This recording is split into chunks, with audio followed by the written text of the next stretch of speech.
પીળું એવરીવન. સો આજે અમારા સલૂન પર છે ને ભજીયાનો પ્રોગ્રામ કરવાના છે. તેલ લઈ આવ્યા આ મહાનાથમાં અને હવે તેલ ઘટ્યું છે એટલે પાછા લેવા જશે. હું કે ભજીયું છે ને અંદર ડૂબી પાછવા પર આવી કે ડૂબવા માટે તેલ તો જોઈએ તો તેલ તો થોડું કેવું લઈને આવી છું. વરસાદની રાહ જોતા રહી ગયા પણ વરસાદ તો આવ્યો નહીં. અમદાવાદમાં લાગતું નથી વરસાદ પડવાનો એટલે અમે લોકોએ ભજીયાનો પ્રોગ્રામ વહેલો જ કરી નાખ્યો છે. ફાઇનલી ભજીયાનો પ્લાન બનાવ્યો છે ને તો આજે તડકો ઓછો થઈ ગયો છે ને વાદળા થઈ ગયા છે. જોઈએ હવે નસીબ આપણા. બેટર રેડી થઈ ગયું છે. અહીંયા તેલ ગરમ એકદમ નાખો નીચે બેસી ગયા તો કેવું જતે જતે રાઉન્ડ ફરી જો નસીબ. અમે લોકો ભજીયા બનાવીએ છીએ.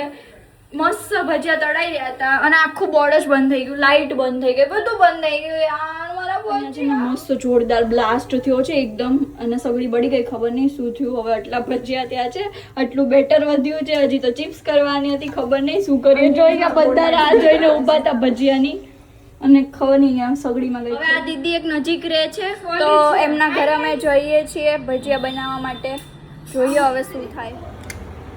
ફર્સ્ટ વાર બનાવું છું તો ભજીયા મન ભજીયા બનાવતા નહીં ગયા છે પાર્લર પર તાજા ભજીયા. બહુ સરસ બહુ સ્ટ્રગલ કરીને ભજીયા બનાવ્યા બહુ જ મસ્ત છે બહુ જ